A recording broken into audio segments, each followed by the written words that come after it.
Hello everyone, welcome back to my channel. So this is a new video regarding Join CSI UGC NET June 2022 जो exam आपका सितंबर 2022 में होने वाला है. So in this video I am going to give you 3 important tips for the remaining 1.5 months. आपको क्या strategy follow करनी चाहिए and what are the 3 things you should keep in the mind जब तक आप preparation कर रहे हैं till the end of the examination. So as you all know that CSR के फॉर्म्स काफ़ी पहले आउट हो चुके थे एंड बाय अगस्त 10 आपका फॉर्म फिलिंग भी कंप्लीट हो जाएगा. Then you will hardly left with 1.5 months जिसमें आपको फाइनल एग्जामिनेशन देना है. सो इन द 1.5 month आपकी प्रिपरेशन कैसी रहती है, आप कितना रिवाइज करते हैं, कितना रिकॉल करते हैं और प्रैक्टिस करते हैं, इस पर डिपेंड करता है whether you will be able to crack the examination और not. So I will give you 3 simple tips. PRR means you have to practice a lot, then you have to revise a lot, and you have to recall each and everything whatever you have read or revised. So first coming to the first tip that is the practice. So practice आप PYQ से करिए और either अगर आपने कोई coaching institute की test series join करी है तो उससे करिए. अगर टेस्ट सीरीज नहीं भी ज्वाइन करिए, PYQs are more than enough. ऐसा नहीं है कि ज़रूरी है आप टेस्ट सीरीज़ को ज्वाइन करें. So if you have not join any test series you can prefer to the PYQs. Previous year question papers में कुछ ऐसे क्वेश्चन होंगे CSI के जो अभी तक अनटच्ड होंगे. मीन्स कोई ईयर का क्वेश्चन होगा जो आपने नहीं देखा होगा. आइदर इट कैन बी जून 2021 या कोई भी एग्जाम का पेपर जो आपने नहीं देखा है. 3-4 क्वेश्चन भी अगर आपके पास ऐसे हैं जो आपने नहीं देखे हैं तो you can give that question paper as a mock test.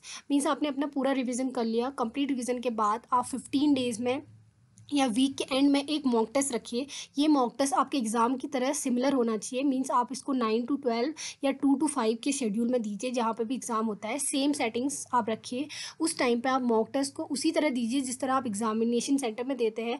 3 hours का वो मॉक टेस्ट दीजिए और उसमें अपने नॉलेज को अप्लाई करने की कोशिश करिए. देखिए वहाँ पर आपकी क्या क्या मिस्टेक्स हो रही हैं, आप चीज़ों को याद कर पा रहे हैं नहीं, या उस पेपर में आप चीज़ों को लगा पा रहे हैं सही से नहीं, क्वेश्चन सिलेक्शन में तो कोई प्रॉब्लम नहीं है. उस तरीके से आप उस मॉक टेस्ट को दीजिए सो दैट जो मिस्टेक आपकी एग्जामिनेशन हॉल में होने के चांसेस हैं वो अभी हो जाए और you can improve on that mistakes और आप एग्जामिनेशन हॉल में वो मिस्टेक्स ना करें. So try to give the demo test just like the exam in your home. और उसी तरीके से आप 3 घंटे का क्वेश्चन पेपर सेट करिए, 3 घंटे के लिए एग्ज़ाम दीजिए और अपने आप को एनालाइज करिए, अपनी मिस्टेक को एनालाइज करिए so that you will be able to perform better in the examination. So इस तरीके से आप प्रैक्टिस कर सकते हैं मॉक टेस्ट के through. Self made mock test जो आपको खुद से बनाना है CSI के लिए, जो आपके PYQs के बेसिस पे, मीन जो क्वेश्चन आप पेपर आपने टच नहीं किया है उस क्वेश्चन पेपर के बेस पे आप मॉक टेस्ट दीजिए.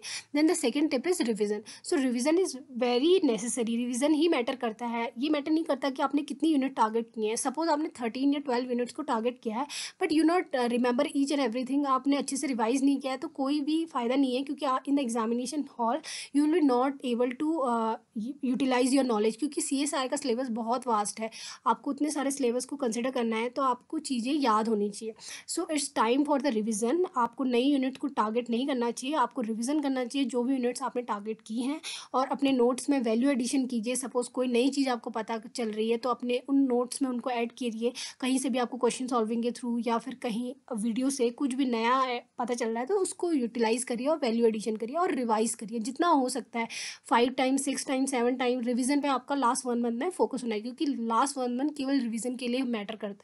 सो बहुत ज़्यादा रिवाइज करने की कोशिश करिए. Then third thing is recalling. आपका रिकॉलिंग हो गया. जब आपका रिवीजन हो गया तो यू मस्ट रिकॉलिंग होता है कॉपी को बंद करके क्या क्या आपको उस टॉपिक के बारे में पता है.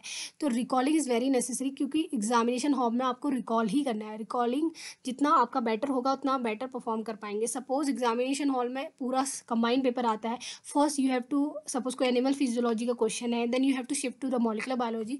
मीन्स आपके अपने माइंड को स्विच करना है इधर से उधर. तो उसके लिए आपकी रिकॉलिंग पावर बहुत बेटर होनी चाहिए. Specially for the section B में डायरेक्ट क्वेश्चन पूछे जाते हैं. वहाँ पर अगर आपको आता है तो आता है, नहीं आता है तो नहीं आता है. अगर आपको नहीं याद है चीज़ें एंड आप ब्लफ करने की कोशिश करेंगे you will lose your marks. So recalling matter a lot. For the section C also, but for section B आपका रिकॉलिंग पावर बहुत अच्छा होना चाहिए. तो try to revise, recall and practice. And the fourth tip I will give you कि आप section A पे भी फोकस कीजिए. इन द 1.5 मंथ आप हाफ एन आवर या फिर 1 आवर अपनी नीड के अकॉर्डिंग सेक्शन ए को दीजिए. सेक्शन ए से जो भी मार्क्स आप गेन करेंगे उससे आपका स्कोर जो नेगेटिव जा रहा है वो बैलेंस होगा. अगर आपका स्कोर अच्छा है उससे वैल्यू एडिशन होगी और आपकी रैंक इंप्रूव होगी. इस तरीके से सेक्शन ए आपको हेल्पफुल रहेगा. और सेक्शन ए काफ़ी ईजी रहता है, means at least you can do 5 to 6 question on your own.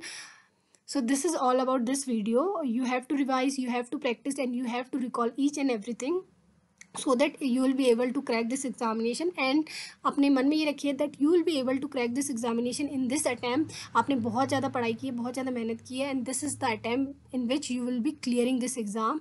don't think कि आप नहीं कर सकते या कुछ भी नेगेटिव अपने माइंड में मत लाइए. ये सबके साथ होता है. एट द एंड हमें लगता है कि इतना सारा सिलेबस है और हमें कुछ नहीं आता, but when you will be giving the examination ना, तब आपको लगेगा कि हाँ आपको हर चीज़ आती है. ऐसा आपको जस्ट फील हो रहा है कि आपको नहीं आता. ये हर एस्पिरेंट के साथ होता है. एंड इस चीज़ को आप रिमूव कर सकते हैं अपने फियर्स को, नेगेटिव थॉट को, through giving the mock test. Mock test जो मिमिक कर रहे हैं CSIR की तरह, आइदर टेस्ट सीरीज है या फिर आपका खुद CSIR के क्वेश्चन पेपर हैं जिनको आप मॉडल क्वेश्चन पेपर बना के अपना मॉक टेस्ट दे सकते हैं. और CSIR NTA की वेबसाइट पे भी एक मॉक टेस्ट अवेलेबल है जिसको आप दे सकते हैं, through which you can analyse your preparation और यू कैन एनालाइज कि आपका प्रिपरेशन कहाँ पे है, कहाँ पे आपका मिस्टेक्स है. So this is all about this video. Hope this video is helpful to you. If you will follow these 3 things, you will definitely clear this examination. All the best to all of you.